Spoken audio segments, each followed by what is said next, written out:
How firm a foundation, ye saints of the Lord. Ebenezer has been worshiping God here at 4th and D Southeast since 1838, when Capitol Hill looked like this.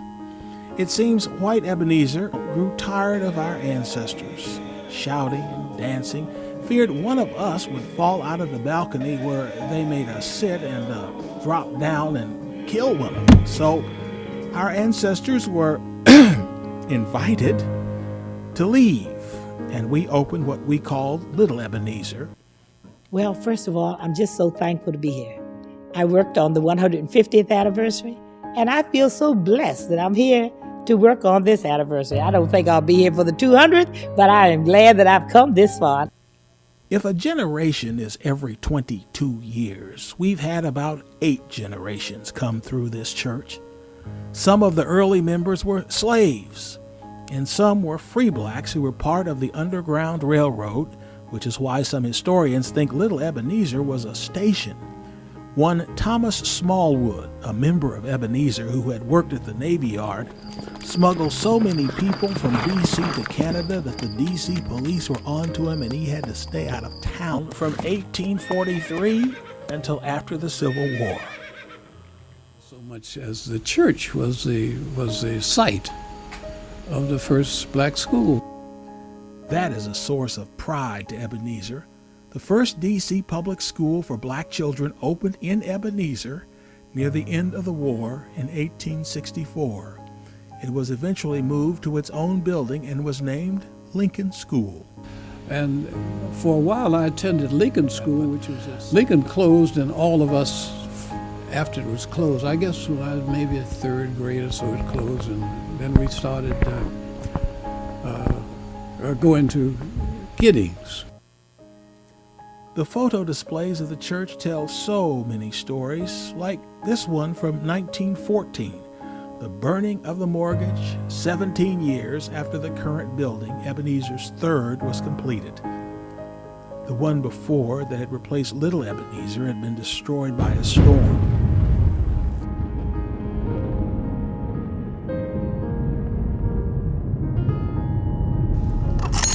The items and images, sounds bring back so many memories.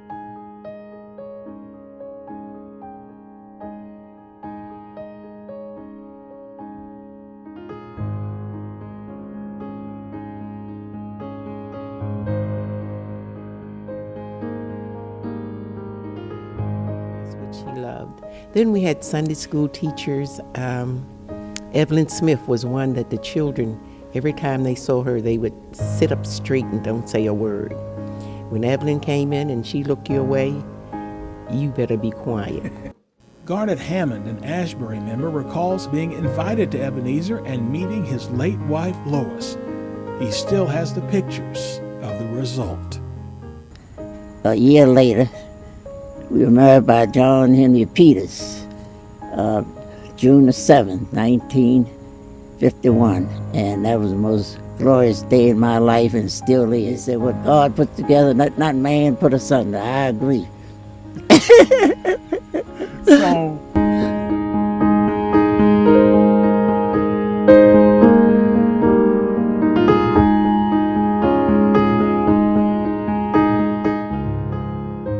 there were many great reverends in the past, the group that included John Griffin in the 1800s, William Dean during World War I, the group that included the Reverend Fairfax King in the 30s and 40s, or the Reverend Richard Johnson in the 50s and 60s. We spoke with 2 of our oldest members about the Ebenezer that they joined. Herbert Hoover was president when 106-year-old Carletha West joined in 1931, 87 years ago. Well, for one thing, my relatives live nearby, and I don't know exactly. I just like I was close there. I could walk there, and I could go to church nights or evenings because I didn't have that far to walk from where I live. So I just liked it, and I enjoyed the people. I had a lot of friends there. So I loved it. All those years I was happy. Our Blanche Jones, 99 years old this year, who used to work for Admiral Hyman Rickover in the Navy, joined this church in 1946, 72 years ago. They decided to have women on the board of trustees. Somebody nominated me, and I got the job.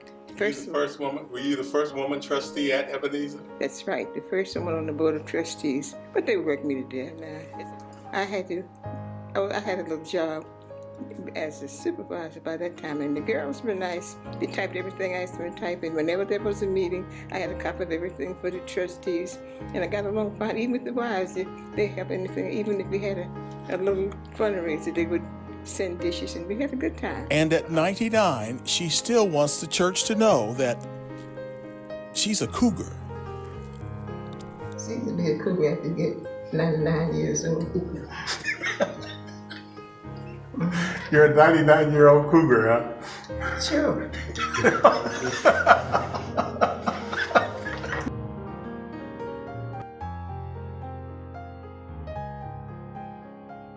One of the things that we're really working on and really striving to do here at Ebenezer is to resurrect the dream, to resurrect the hope, to continue to expand vision. One of the ways that we're doing that is artistically. Many activities at our Ebenezer, from jazz to go-go.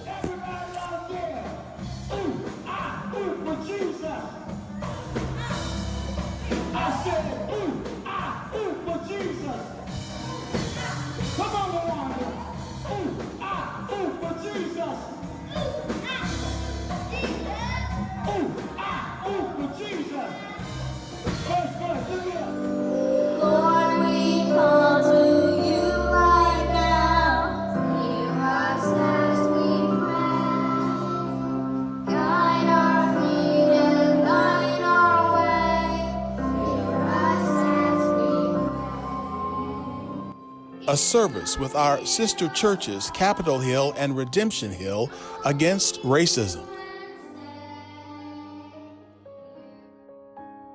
First kidney had come from her brother, but that rejected. But the organ that stuck, the organ that stayed with her, the organ that allows her, Lord Jesus, the son of a Methodist pastor, to go to the casinos all over, was a kidney that she received from a 23-year-old Caucasian male who died to give my mother new life. We didn't ask this Caucasian gentleman who gave up his life if he was gay. We didn't ask him. We didn't ask him if he was a Republican. We didn't ask him had he been faithful to his girlfriend or to his wife. That didn't matter. Because he gave my mother new life. You see, Pastor Elisa, that's what Jesus did. 2,000 years ago, he gave me a new heart so I could love right. He gave me a new tongue so I could talk right. He gave me new hands so I could serve right. Is there anybody in Ebenezer, Capitol Hill, or Redemption Hill that knows this Jesus? The one that will give you a new life. One who will give you a new heart. One who will give you new vision. One that will give you new feet. If you know this. Friends, we are expanding outreach. We're doing everything that we know how to do in order to engage with our community. Lord, I need you in my life. I need the love of Christ. Draw me nearer as my vision gets clearer. Feel undisputed heavyweight. Doing things that I can't make me want to pray every day. Lord, I need you in my life. I need the love of Christ. Draw me nearer as my vision gets clearer. Feel undisputed heavyweight. You have stepped forward in many kinds of situations and made us all. We can never forget the daughter of our church, the first black female to become District Superintendent Mary Brown Oliver, and many of us were there at her homegoing service. They played When the Saints Go Marching In.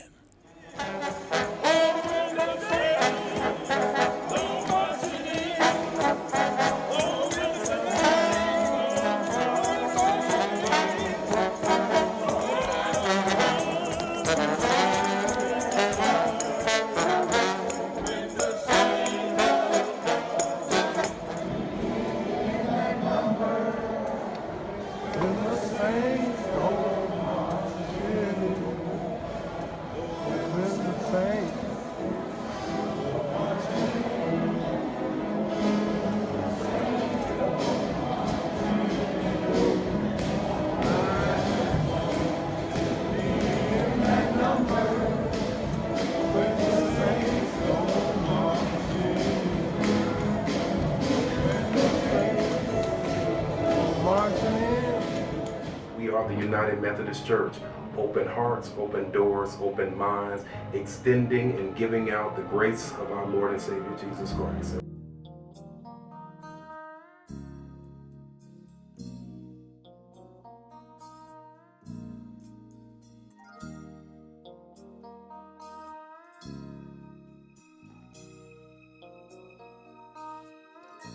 How firm a foundation, ye saints of the Lord, is laid for your faith in his excellent word.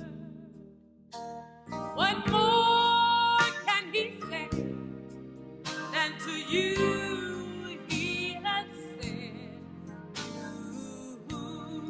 Unto Jesus for refuge have fled.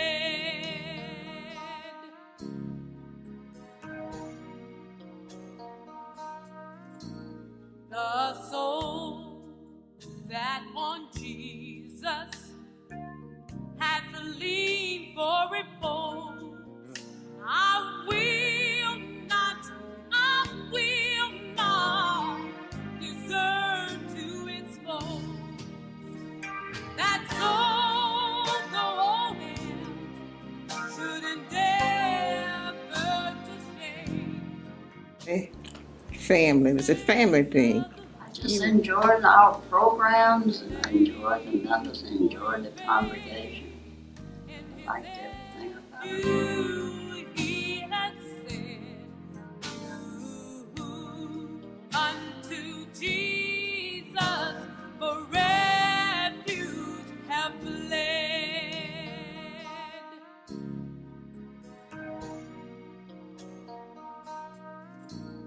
The soul that on Jesus hath leaned for repose, I will not desert to its foes. That soul, though in should endeavor to stay, I'll never